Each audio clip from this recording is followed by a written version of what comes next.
So, welcome everybody to the Eclipse Salon with just 2 days to go until the really huge eclipse that's going to rush across from Iceland through the Bay of Biscay, across Spain, and down, finishing in the Balearics. But the whole of Europe will be able to see it. It's very exciting. And I'm really looking forward to it, actually, because I haven't seen an eclipse on here since 1999, and I remember that one very, very well. And the consequences thereof as well, or the things that happened that revolved around that eclipse. But just, I thought it would be quite useful just to recap astrology and eclipses, essentially, because actually they're very central or key to the astrology, forecasting and understanding astrology and understanding how astrology works through years for you. So this is not about natal astrology. It's about, understanding what's coming up or what happened behind. So that it's really important for your horoscope, essentially. And the thing that you need to know, there are various it's very mathematical astrology. The eclipses are very mathematical. So they always come in pairs. There's at least two that come. Oh, isn't that lovely? It's raining something. Confetti. They always come in pairs. They're always for a year. Sometimes there is an extra one, having said that. So sometimes there's two. Sometimes there's a 3 and a 2, but usually it's a 2 and a 2. And they're always 6 months apart. They always come on a new moon or a full moon. So when people say, oh my God, it's new moon and an eclipse, it's like, yeah, well, of course it is. So this one is a new moon in Leo and an eclipse, this one coming up. And that's because of what is an eclipse. It's the sun, moon, and earth lining up, right? So of course they're going to be on a new moon or a full moon. So that's one cycle. It's just that's doing that. And the other, so there's a very, very big cycle called the Saros cycle, Saros series, which is kind of complicated to explain, but it lasts about 1,000 years. And your eclipses in a certain sign will be going through their own Saros cycle. And that is and if you want to understand more about that, Bernadette Brady, who is a great very numbersy astrologer. She's written some really good books that she's done a lot of work on the Saros series. And I will put a link in the thing afterwards if you're interested in exploring what these very, very, very long series of eclipses mean. So they're like, it's like looking at the rings of a tree is how she describes it. So that's one way of looking at it. Another thing that's important to know about eclipses is that there actually really are on a very easy to see 18 and 9-year cycle. So it's an 18-year cycle, 18.0 something years, which is split at 9 years. So what that means is that 18 years ago, there would have been the north and south nodes would have been in the same signs that they are now. And then 9 years ago, they would have been in the opposite signs. So we always have these eclipses across these axes. So the current eclipse is the one coming up on the 12th of August, is across the axis of Leo and Aquarius. The south node is in Leo and the north node is in Aquarius. 9 years ago, it would have been the other way around, okay, with the north node in Leo and the south node in Aquarius. And that's quite important to know. And I'm going to show you an incredible example of this in a minute, of why this is important. So we've got this cycle happening. It's always good to look back 9 and 18 years to see how this particular eclipses and these signs will have affected you personally, if they do at all. They generally do, but sometimes it's just like some colleague leaving or, something less important. And sometimes it's very important. And the very important times tend to be if the eclipse is on one of your important corners of your chart, right? So your ascendant or your descendant, your midheaven, or your IC, and I'll show you an example of that as well, all with the same people. Or if it's on the ruler of your chart, which is the planet that rules your ascendant, or if it's on your sun or moon. And when I say on, I mean within a few degrees. Those tend to be the very important eclipses that push your life on in a certain way, okay? And push that aspect, that part of your life on. And what I think a really good way to look at them, and this is something that the astrologer Susan Miller, the way she puts it, she says it's a place of rapid evolution where the eclipses happen. So that's where over the next couple of years, but over the eclipse period, it's where or over the period where the eclipses are happening in those two signs, that's where you're going to evolve quickly. Now, you have the same set of eclipses. You don't just get one eclipse in Leo and then that's it, moves on to the next sign. No, not at all, okay? We're going to have a whole set of eclipses in Leo and Aquarius. And it's about 18 months, so we have 2, 2, 2, 2. But it always overlaps usually with the previous set.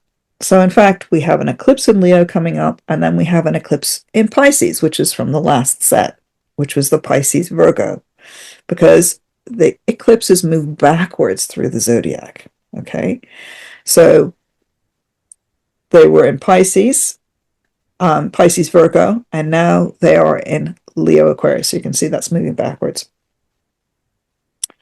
Now, traditionally, they are really important for politics or world events. They tend to, this is what William Lilly says, they're much more important usually for kind of collective. He didn't use the word collective, but that's what he meant, is that it's often very important for collective events when the eclipse energy, and you see big things happen. And in each set of signs, it's going to be different. But in Leo and Aquarius, again, this is quite a political set of signs in that we have the sign of kings and the sign of the common people. The sign of the common people is where the North Node is, and the sign of Leo is the sign of kings is where the South Node is. Now, it's important to know what's the difference between the South Node and the North Node. The North Node is called traditionally, it's the dragon's head. The South Node is the dragon's tail. So the dragon's head may be something that is almost like it's eating things, right? And the dragon's tail is expelling things, right? And this is really useful to think about when you're looking at these nodes in your own chart and your natal chart, where they fall, but also quite useful when you're thinking of what the meaning of eclipses is, of a particular set of eclipses. It's not always going to be the same, right? And a lot of, I think it's really important to note also that, traditional interpretations of eclipses tend to be very kind of doom and gloom and terror and horror and stuff. And, they talk about killing planets and, when you read Renaissance astrologers. Now, I think it's more healthy to look at these as places of evolution. So I'm going to get up a couple of charts just quickly, because I was thinking about this eclipse coming up, this one in Leo, and I thought, this is very interesting because I haven't seen one here for a long time. The last one I saw was in 1999 here. That was a total eclipse, and it was on the 11th of August. Okay, so it was nearly exactly the same date. So it was a very close eclipse in terms of, and I'm going to get it up for you. Yeah, that's the one. So this is the total eclipse of the 11th of August, 1999. Now, there's a couple things to say here. One is, obviously you can see that it's in exactly the same, it's almost the same degree.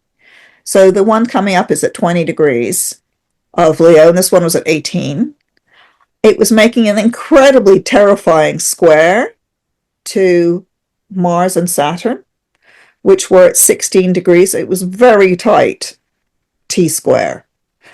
And 1999 was not a year of very terrible things happening. Okay, so that's just to show you a terrifying chart, which didn't necessarily have a terrifying result. Okay, there were some interesting things that happened around this eclipse. There were some big earthquakes. Actually, there's a huge earthquake in Turkey, which was underneath the eclipse, and then there was one in Italy. So I do think that there, and this eclipse also, not only was there a Saturn-Mars opposition, there's also this thing here, Uranus on the South Node, right? So it was a really quite a serious eclipse, but it didn't have completely, it didn't have maybe the wild consequences that some astrologers were suspecting, right? 1999 and all that. However, it does resonate with the one that we're having now. And this is where I want to get another example. So I looked up, well, what happened in 1999, 11th of August, around then. And when you look at eclipses, you should also see them as like a drop, like a stone dropping into a pond. So the effects can ripple. This is my own sense of eclipses, by the way, that the effects do ripple in both directions in time.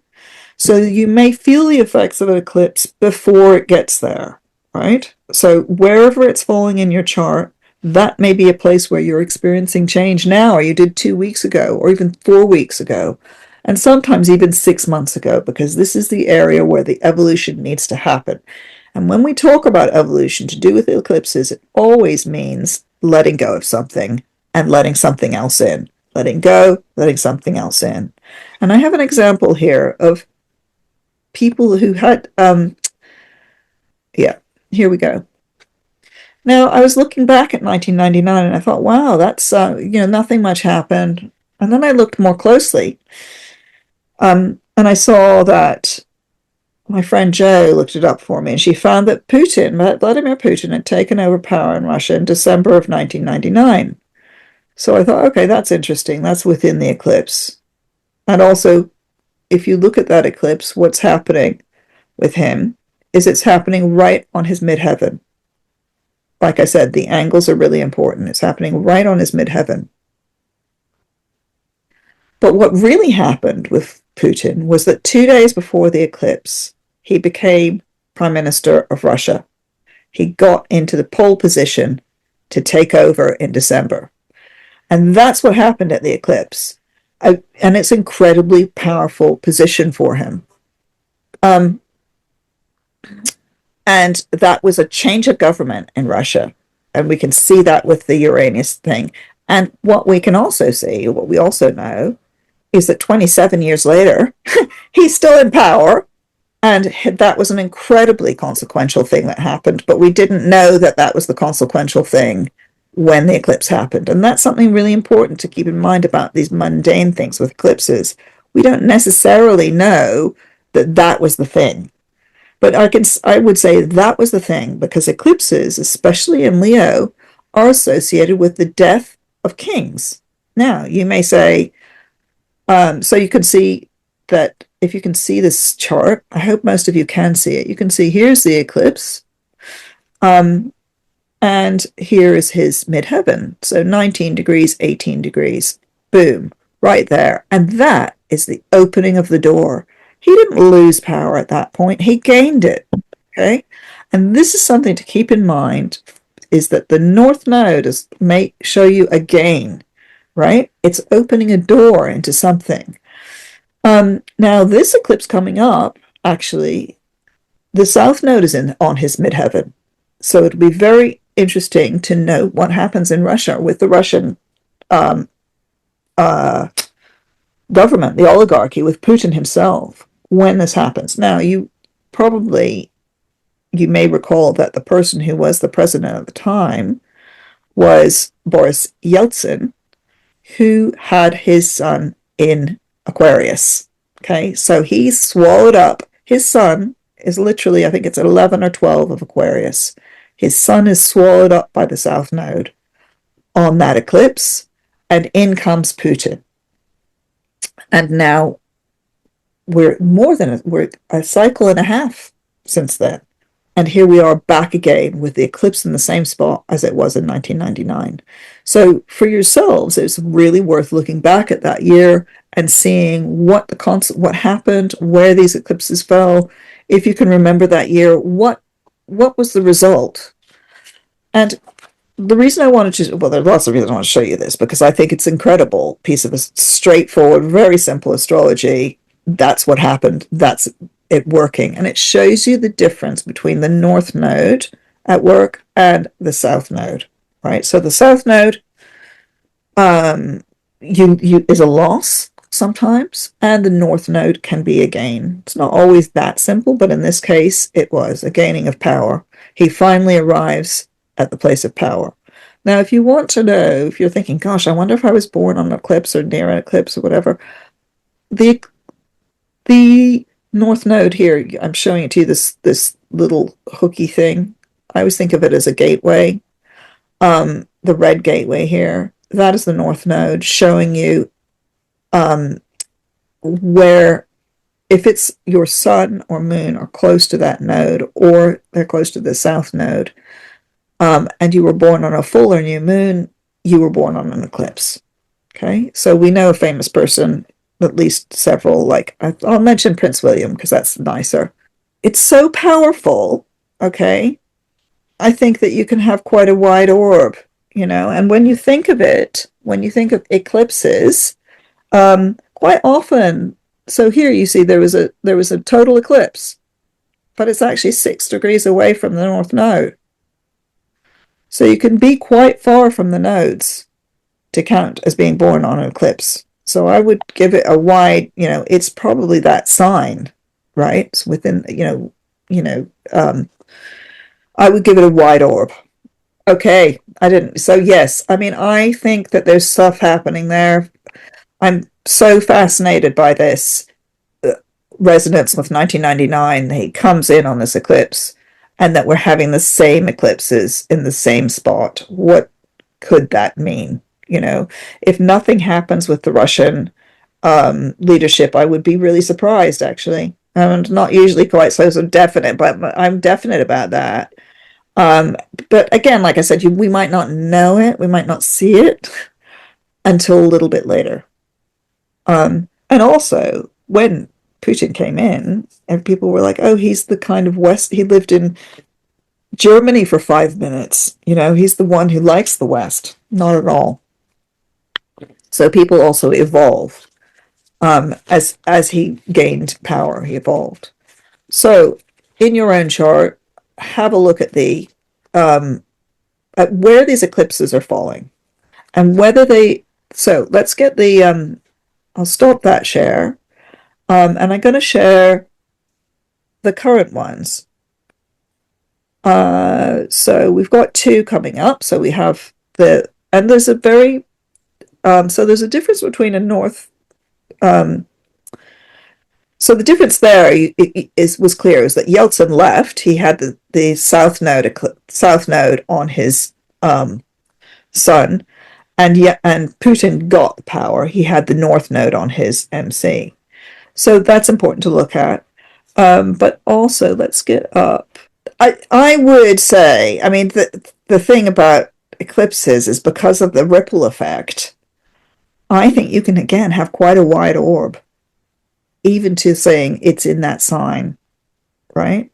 Of course, the closer it is to the descendant, say, or the ascendant, like we saw with Putin, that was basically 1 degree away. That's going to have more effect. So it's like a ripple effect out from where it falls. And also it depends on, obviously, what else is happening in the sky, which is why I want to get back to talking about this one, our eclipse, which is, and also why I wanted to show you that previous one, which had this incredibly powerful Mars-Saturn opposition, etc., and resonated actually for several years afterwards, that Mars-Saturn opposition, which didn't seem to be, it wasn't like there was a massive war that suddenly broke out or anything like that, although there were those earthquakes, which were really big. So what's happening now with our current eclipses is, of course, we've got this incredible pattern in the sky at the moment, right? We've got this grail or brazier. I mean, here's a brazier for sure. It's still, we're having I think it's our fourth or fifth heat wave is coming this week. And we know that that's actually what this Barbo's basket is it's about climate change, among other things, but really that is the central thing. It's like, this is a huge moment. And this current eclipse clicks right into that, right? So here's the basket is this. I hope you can see me pointing, but anyway, the basket is from Pluto to Neptune to Uranus to Mercury. Actually, is back there, and Jupiter. Right? Jupiter's still close enough, and this little thing here is Hygeia, by the way. So there's a horrible aspect to Hygeia, I think, which is purification. And I think that some of this burning is like a burning purification of burning off stuff. And I was really interested. Someone was telling me about the amount of pollution that these fires are causing. Okay, so this eclipse, very unlike that other one which we looked at, which was very kind of clean, very incredible Grand Cross right in the middle. This one is complex at this very complex astrological moment, and it is triggering it more, I think. And it also comes just as the South Node has moved into Leo, and I would suggest that there is this like loss of kings this time, right? Because that's where the South Node is, and power to the collective. And this is the evolution that we might be seeing over the next 18 months. So we're leaving this Virgo Pisces. We'll look at the lunar eclipse in Pisces, by the way, as well, because I think that's also really powerful. I mean, both of these eclipses are really big. It's also important, I want to say, it's to look at where the eclipse falls on the planet, on our planet. So that one fell in Europe, and this one's falling in Europe. And that one fell like across parts of Asia as well. It's like huge swathes of people.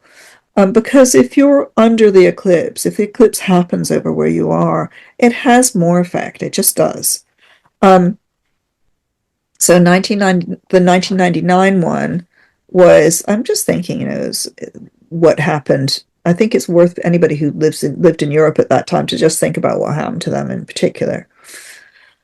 However, this is such a big one, and it's working with this basket so strongly that I think it's going to have big resonant effect. And we haven't really yet. No, we have seen it. I mean, we're seeing these wildfires. I mean, the fires are the air, the fire and air working together and creating these fires. I noticed that in some places there have been floods in Africa. In West Africa, there were huge floods in the beginning of July, just as this thing was starting. So fire, flood, sounds very apocalyptic. But another thing about this eclipse is that on the day of this eclipse, look at what Mercury and Venus are doing. They're in beautiful, harmonious aspect with Uranus. They're creating a kite. So we have the basket shape, we have a kite shape, and these are all the blue lines on this are harmonious aspects. So that when we have a harmonious aspect in astrology, it doesn't always mean like, oh, it's all like angel's wings and marshmallows. It can just mean that things happen very quickly and very smoothly. So, for example, here, the arrival of Andy Burnham, a new prime minister, just happened incredibly fast and incredibly smoothly, actually, so far. We'll see what happens next, how easy it all is for him, but it is amazing how quickly that happened. And also ditto with these fires. They've been happening incredibly quickly and fast. The things are going very smoothly. And with this eclipse, that could accelerate. It's like adding an accelerator to it. So in your own life, there may be some changes that just have an incredibly rapid effect, like a changing of your direction, of your life direction, change of vocation, for example. If you're, I was going to say sort of, if Scorpio, for instance, it's like a change in career direction may be coming up for you. So looking at that angle. And by the way, the angles, they work as to do with your, actual tight natal chart, but it's very useful to do the actual horoscope thing and just look at it in terms of what the aspect is to your sun. Is this eclipse squaring your sun, which would mean you're a Scorpio or a Taurus? Is it opposite your sun, which would mean you're an Aquarius? Just have a look at that and see how that feels for you. So for an Aquarian, this is probably going to be about relationships. One's going and one's coming. And also it's about you releasing control to someone else and taking control yourself. So it's about personal relationships, probably for Aquarius. And then, and Taurus, Scorpio is probably about career or home or moving or something like that. So we can see these things, but we can also see, just looking at this chart, like really coolly, that it's so complicated and there are so many different moving parts that you can't really predict what's going to happen, right? So the best thing to do with an eclipse like this is just to see what happens, right? If there's something you really want to get rid of, obviously get rid of it on the eclipse. It's the South Node eclipse. But you have to be certain, and you won't know what the repercussions are of that. So don't, go flicking your cigarette butt out the window of your car, for example, because that's what it feels like to me. There could be setting fire to something by a release. And also, just so I would say, looking again back to 1999, I was interested in these earthquakes because they were the other thing that was very close to the eclipse to happening. This one in Turkey, very big earthquake, happened a few days afterwards. And the reason for that is actual physics. It's not really complicated. It's because an eclipse is the alignment of the sun, moon, and Earth. So you're going to get more pull in the same way that you get higher tides at an eclipse. So you get more pull with that causes earthquakes, essentially. So I would keep away from some of those fault lines at the moment.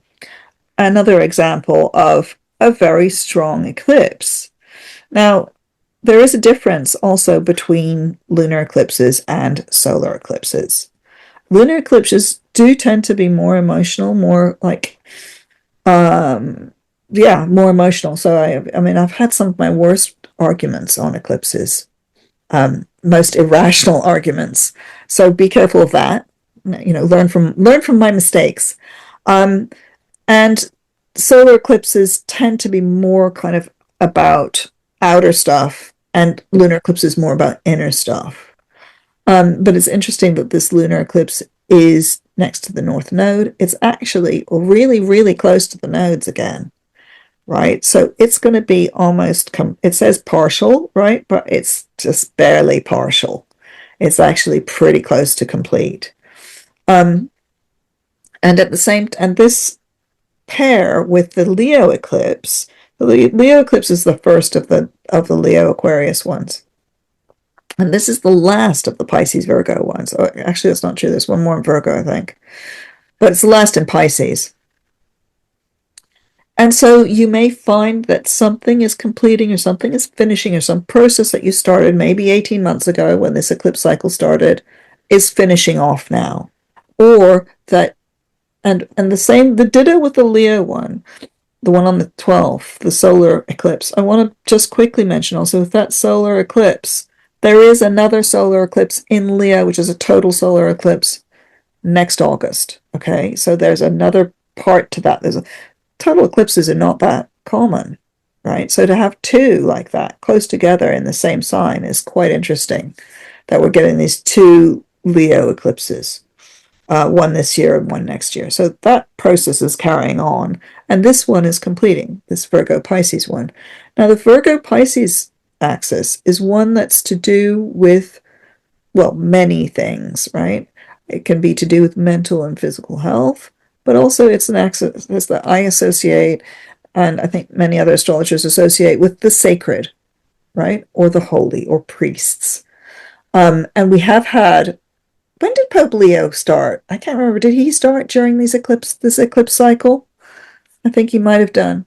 Um, so we have had, well, we certainly have a new Archbishop of Canterbury, which is, I'm still kind of fascinated at how little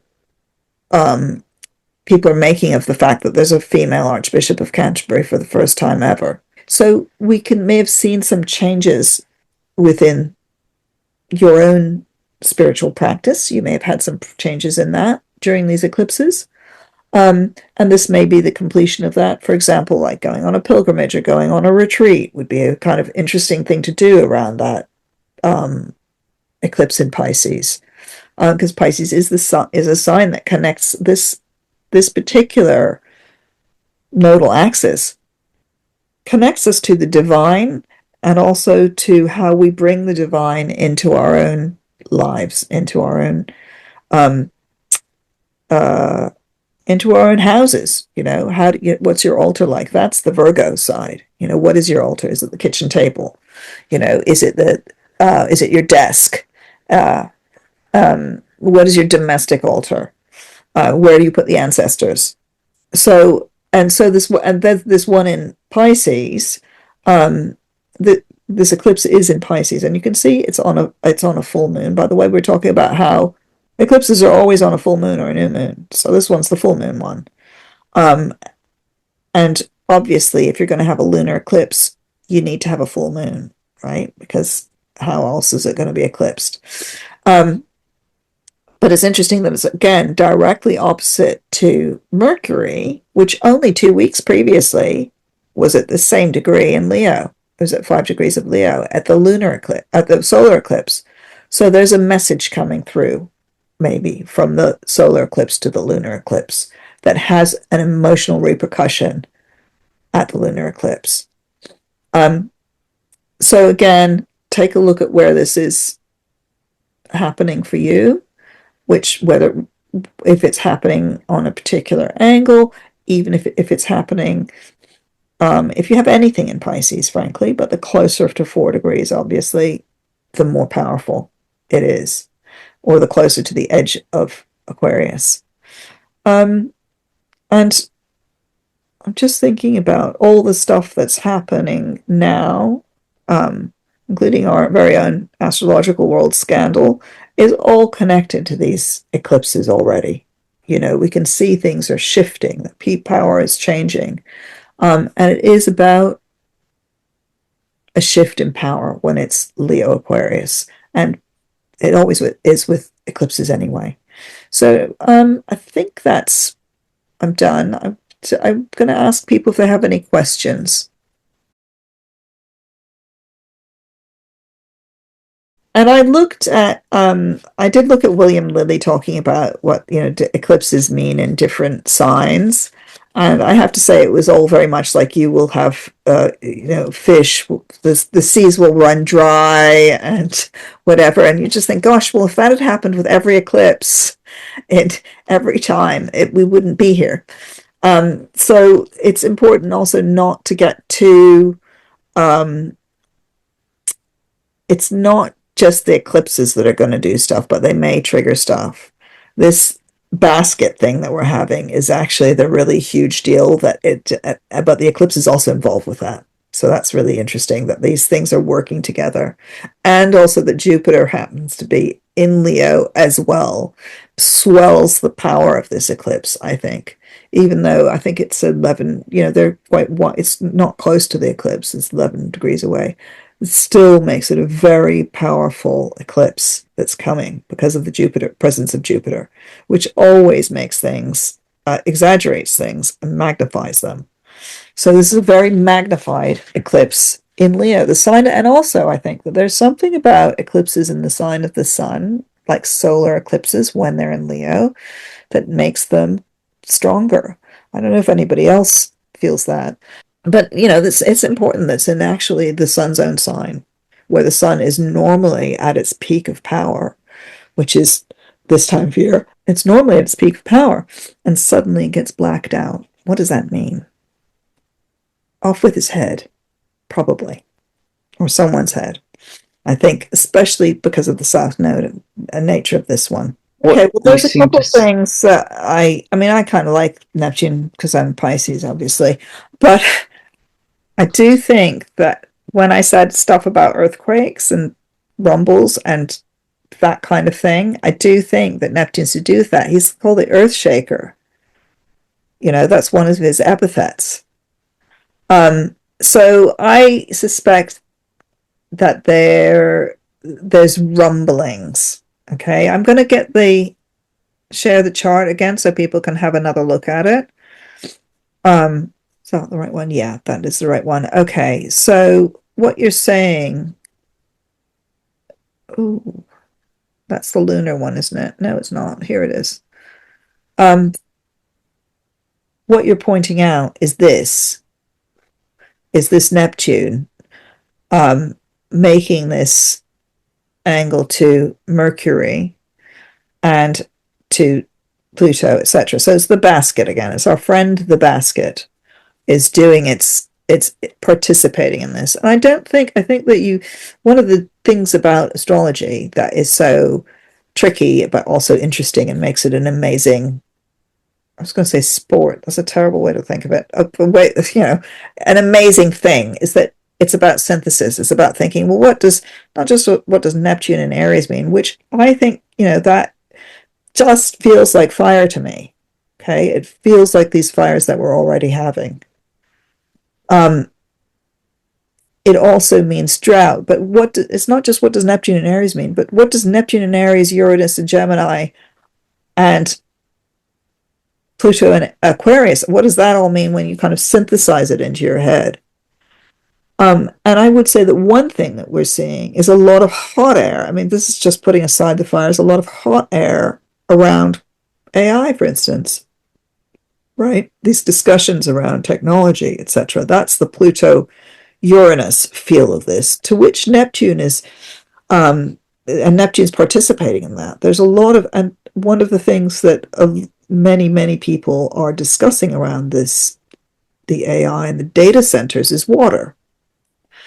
And water has been a huge topic of conversation here. We're on a hosepipe ban now here, okay, and it's this planet that's associated with water in the sea in the driest of signs. Okay, it's in the driest sign, and we're talking about it. So there's the Mercury, Jupiter, but also that we have understood. I don't know if you've seen the pictures of the rivers in France. It's insane. The Loire River is like a trickle. That we have there's water bankruptcy is what people are talking about, and I think that's what this is too. And water bankruptcy, that's not me just sort of flashing that phrase around. That is what the UN's talking about, is water bankruptcy. And all of this stuff it's dangerous. Okay. That's what the eclipse is saying to me, that this is dangerous to be messing around with the water. I was looking at the floods in Asia last year because I was just doing some research in this in Bangladesh and places. Climate change, right? When Neptune was at the end of Pisces, these massive floods, right? And then we get Neptune in Aries and we have these massive fires. I think that, in my opinion, also, Neptune does seem to be a magnifier in a similar way to Jupiter. They're both planets are, rule Pisces as well, which is interesting that we've got for the lunar eclipse.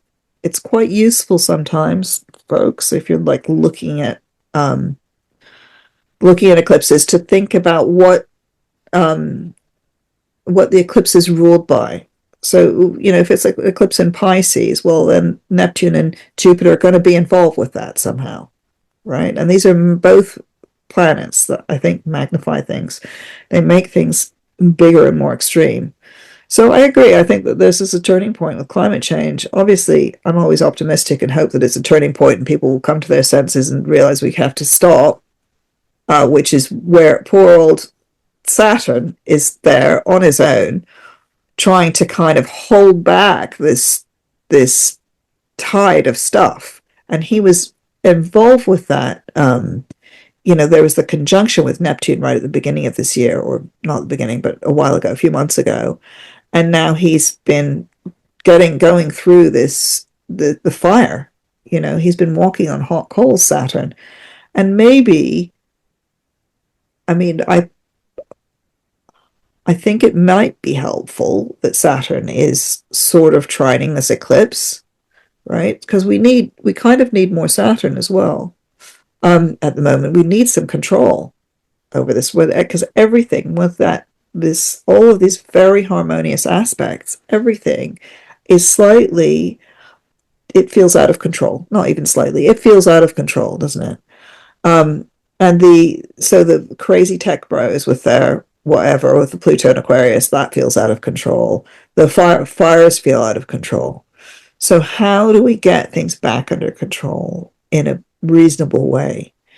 And I wonder if that also is it might be helpful that we're having these eclipses in fixed signs, which are signs that are signs of maintenance, right? So we have signs that are signs of change, which are the mutable signs, Pisces, Virgo, Gemini, Sagittarius. And we have signs that are signs of maintenance, which are the fixed signs, Aquarius, Taurus, Scorpio, and Leo. And we've just been having these, the eclipses that have accelerated us into this new period, right? In Virgo, Pisces, mutable signs. And now we're going into the fixed. So the question is, how do we fix this? But how do we stop the accelerant from it? Because it is an accelerant. I agree with you. I think that is kind of what it feels like. The other object in a fixed sign is the asteroid Chiron. They're at 0. Also kind of participating in this basket, or in this, it's at the very center of if you can see, this is the chalice shape. And there's Chiron in Taurus, in the earth itself. Actually getting squares, getting hard aspects. But it may be this pain, it may be a certain level of pain that we're feeling, perhaps, the earth is feeling, that makes something happen. It's interesting. One thing I would say that all of this energy is telling us is that you need to group together.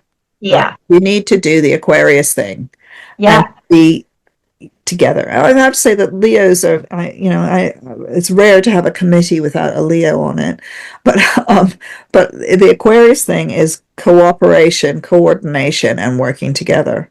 I've just finally seen the chat, by the way, guys, and I see that there are quite a few questions and about these eclipses, and I'll just quickly answer a few. So from Seema, can you describe how to differentiate the impact on sun, moon angles in personal charts? Also, impact if planets are on the bendings, e.g. those planets. Blah, blah, blah. Okay, so what are the bendings is the first part of that question. The bendings are the point halfway between the nodes. Okay, it's an incredibly important point, in my opinion. Again, I find that if you have an eclipse on the bendings, like halfway, like on your own bendings, like halfway between your own nodes. So anybody, for example, who's got the nodes in Taurus and Scorpio may feel the impact of this eclipse quite strongly. Okay, so that's another thing to look at, is that, and often it means a change in direction. A life-changing decision may have to be made. Sometimes you're balancing two different, it's like a dilemma. Or if you know that the Two of Swords card in the Tower. It's that moment when you're balancing things and something has to give, something has to go. It may be, a relationship, etc. Okay.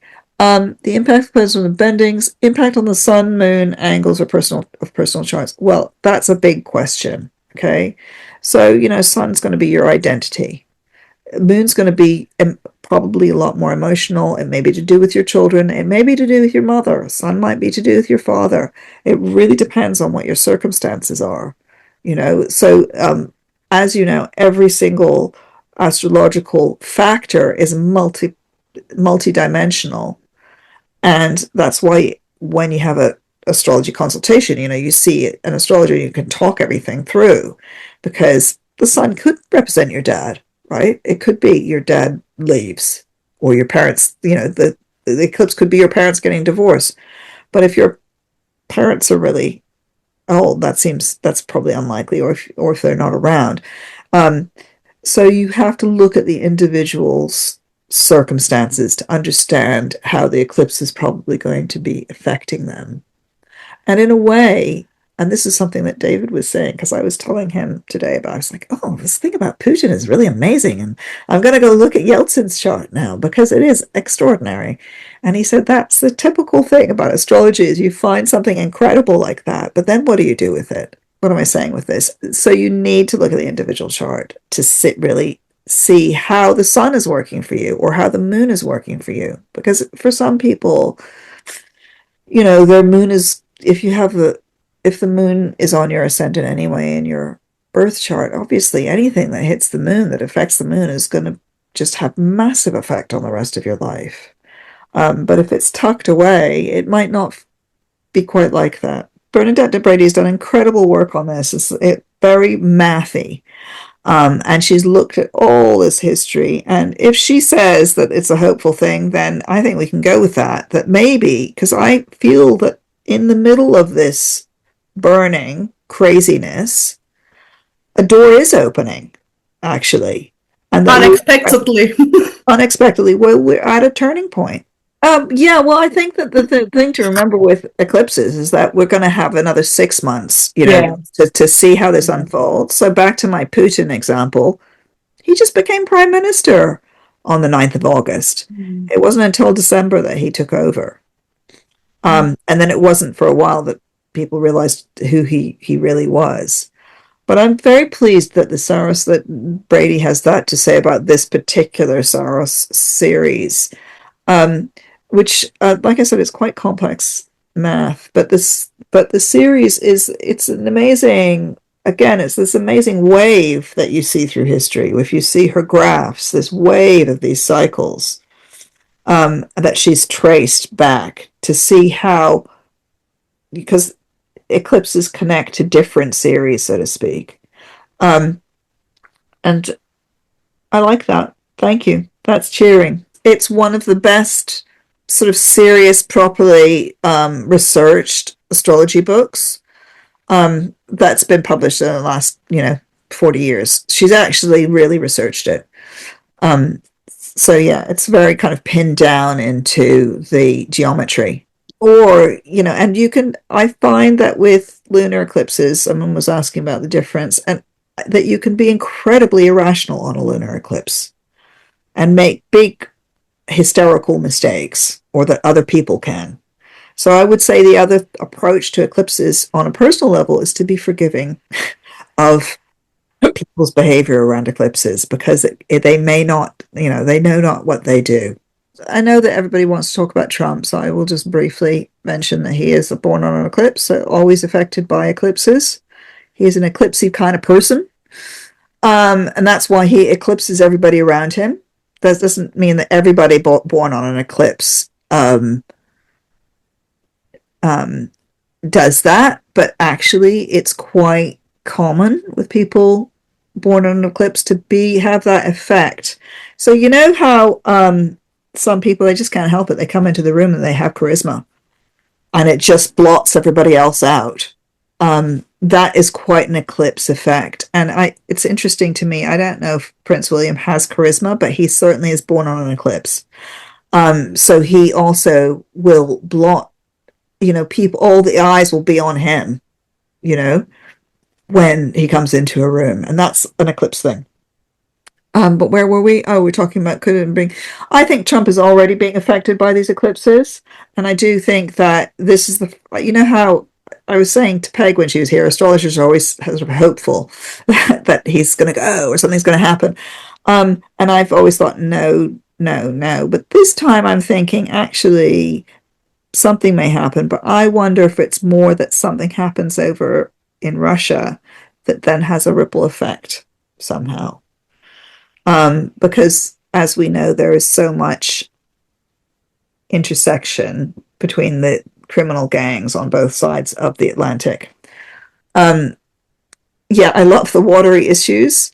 That's the sort of polluted water. But, literally, I mean, it's such an incredible piece of symbolism that piece of water in front, it's in the mall, isn't it? Is polluted now, is ruined. He's ruined it. And again, he eclipses everything everything he touches turns to shit, essentially, doesn't it? Everything he touches, right? So even that. But we have our own echo of that here with our polluted waterways that we have, so this pollution of water, I feel, is very much this Neptune and Aries thing, and Saturn being part of that as well. Saturn in traditional astrology is many things again, but it is also old clothes and trash and rubbish. It's associated with Saturn. Yes, I love this point that Kirsten's made about the Great American Eclipse, August 21st, 2017. He'd been in power about 18 months, and you thought it was bad then, but oh my God, yeah. But it was an eclipse of something in America that happened at that point, I think, collectively. Because the one eclipse went that way across America, one went that way. And it was an eclipse, I think, maybe of a kind of faith that Americans have had in their own country and their own system has been very much destroyed, really. That the faith in the system is kind of gone. The loss of faith that's happened. And I think that is quite widely felt. That faith in the system, in the value system that you had, the system that you were part of. And I think that this is also, and this has happened for Americans, I really understand that. But I think it's also really happened for people in different arenas as well. And this is why it's so easy for far right stuff to come in at the moment, is because we're all suffering this loss of faith in systems of ideas. And that's all America or all here is we have ideas. We live within a structure of ideas. The only reason that we don't live in the only reason that people don't commit crimes is not because of the police, but because the idea of committing crimes within a community is bad, right? But once you start to lose that understanding, that collective faith, things really start to fall apart. And that's the thing that seems to me is partly this Pluto in Aquarius again. So why do I say that? It's because Aquarius is structures of ideas. It's structured thinking. Why? Because it's an air sign and it's a fixed air sign. And it's in these channels, right? That's why it's structured thinking. And that's been under attack with Pluto coming in there. It will be transformed and remade, right? So the last time this happened, that's why we had the French Revolution and the American Revolution last time, not because of violence, although that ended up that way, but because it was time for a certain set of ideas to be burned to the ground. And I do think that that's happening in lots of ways for people. I find it really interesting. And I also notice, and this is back to the question about Neptune, that seems to be a rise in, and I don't mean this sort of interest in astrology, which is to do with the internet, but in like religious faith or kind of interesting slight return to it, it seems to me, even into organized religion from people. Don't know if that's just something I'm slightly beginning to sense or if that's real. So we're having this eclipse, a total eclipse of the heart. To quote Bonnie Tyler. But that's what's happening, is an eclipse of the heart. And is it the heart of humanity as well? It's our collective heart. there's something I want to say about the cockroach party, which was I can't believe they've called themselves the cockroach party because it's so Pluto and Aquarius. This is the young people in India who have organized because exams were basically they screwed up the exams. And one of the ministers said, well, they're not important people. They're just a bunch of cockroaches. And they said, okay, fine. Well, we're the cockroach party then. And they went and they've done these big demonstrations and they actually got the minister to resign because of this organization. But a cockroach, there's nothing more Plutonian than a cockroach, right? It They don't die. They don't die, as we know that they are going to survive if there's a nuclear holocaust, which it's beautiful. They will survive. So the cockroach party is an expression of Pluto in Aquarius opposite Jupiter in Leo, which is Modi to the T, isn't it? I mean, he is so, I can't remember what his astrology is, but he is just so kingly. And entire, he is like what's the word? He's like an absolute ruler, isn't he? And they beat him essentially. Yeah. So India is really interesting. I haven't looked at the chart for India. I mean, I do kind of know it. It's 1948, so it's the same as Pakistan and Israel. They were all born around the same time, with very tough charts. Mars with the Saturn Pluto conjunction. So, and they're very Leo countries, actually. So you're right to mention India because, in fact, now that I'm thinking about it, Midnight's Children, great book, but India is born in the middle of August. Is it the 15th of August, Padmini? Can you remember? Or is it the 12th? Anyway, it's born by this eclipse. So its sun is going to be in the past, It's the 15th of August, 1947. Yeah, there you go. So that's very interesting to think. It's the eclipse isn't going over India, so it's going over here. That's one of the reasons I was comparing it to the 1999 one. But nevertheless, this is a huge moment of it showed that Modi can be beaten, I think, which is really the first time that that's been shown. He's been so powerful. As for China, as mentioned previously, China is basically has Pluto transiting the ascendant at the moment. So it's going to be having these eclipses will be in its relations with partners, right? So its relations with partners will be changing. So the eclipse is going to be in its chief rivals place or its chief allies place, because astrology is funny like that. Allies and rivals look the same.